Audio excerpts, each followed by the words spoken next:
আসসালামু আলাইকুম। ভিন্ন স্বাদ দর্শকদের জন্য ভিন্নভাবে একটি ভাজির রেসিপি নিয়ে চলে আসলাম। ভাজিটা কি দিয়ে করেছি তা দেখতে হলে পুরো ভিডিওটাকে আপনাদের দেখতে হবে না টেনে। অনেক মজাদার একটি ভাজির রেসিপি।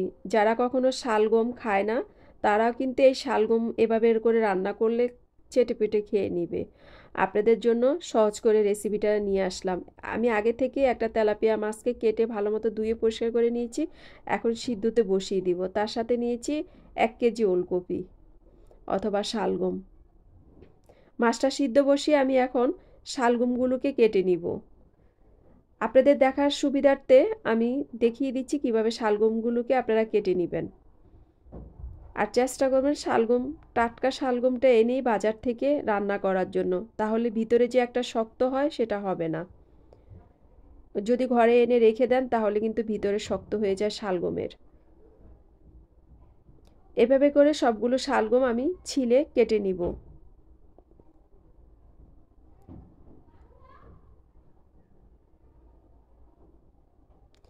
আপনারা চাইলে বটি ছাড়াও কিন্তু নাইফ দিয়েও কাটতে পারেন। আমার কাছে সুবিধা হয় বটি দিয়ে, সেজন্য আমি আপনাদেরকে বটি দিয়ে কেটে দেখিয়ে দিচ্ছি।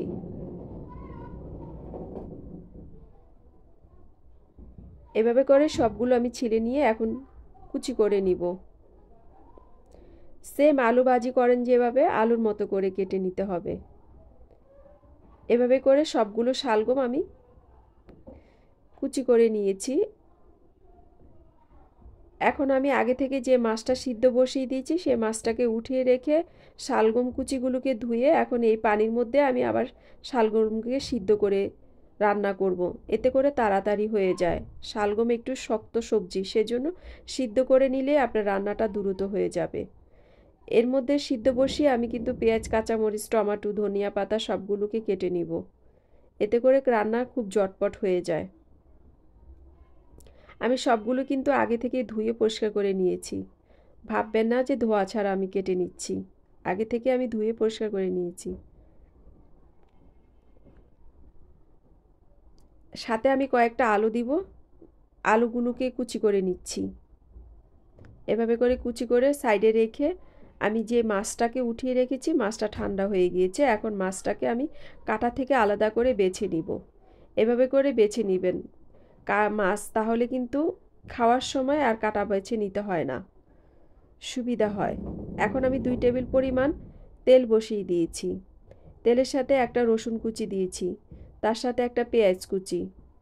একটু নেড়েচেড়ে আমি 1 চা চামচ আদা রসুন বাটা দিয়েছি, তার সাথে আধা চা চামচ হলুদের গুঁড়া, আধা চা চামচ মরিচের গুঁড়া, স্বাদ মতো লবণ। এর মধ্যে আগে থেকে যেই মাছগুলোকে কাটা বেছে রেখেছি সেগুলো দিয়ে এখন আমি এই মশলার সাথে একটু ভেজে নিব।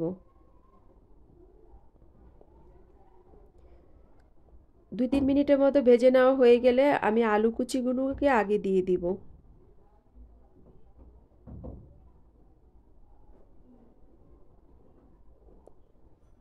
চুলার জালটা মিডিয়াম আঁচ করে কিন্তু এগুলোকে ভেজে নিতে হবে যেন পুড়ে না যায়। এখন আলু কুচিগুলোকে দিয়ে দিলাম। একটু নেড়েচেড়ে তার সাথে আমি যে আগে থেকে শালগমগুলোকে সিদ্ধ করে রেখেছি সেগুলো একসাথে দিয়ে এখন নেড়েচেড়ে প্রায় 10 মিনিটের মতো করে রান্না করে নিব। সিদ্ধ করে নেওয়ার কারণে সুবিধার্থে খুব দ্রুত হয়ে যায় এই রান্নাটা।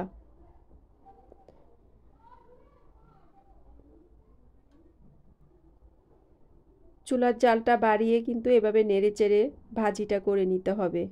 এভাবে করে আপনারা একবার হলো ট্রাই করবেন। আমার কাছে খুবই মজা লাগে এই ভাজিটা। বুঝাই যাবে না যে আপনারা শালগম বা ওলকপি ভাজি করেছেন। এতটাই মজা হয়। এখন কয়েকটা কাঁচামরিচ আর একটা টমেটো কুচি দিয়েছি। একটুখানি স্বাদ বাড়ানোর জন্য অল্প একটু চিনি দিয়েছি। আপনারা চাইলে এটা স্কিপ করতে পারেন। এখন নেড়েচেড়ে রান্নাটা প্রায় শেষ। ধনিয়া পাতা কুচি দিয়ে আমি পরিবেশন করে নিব।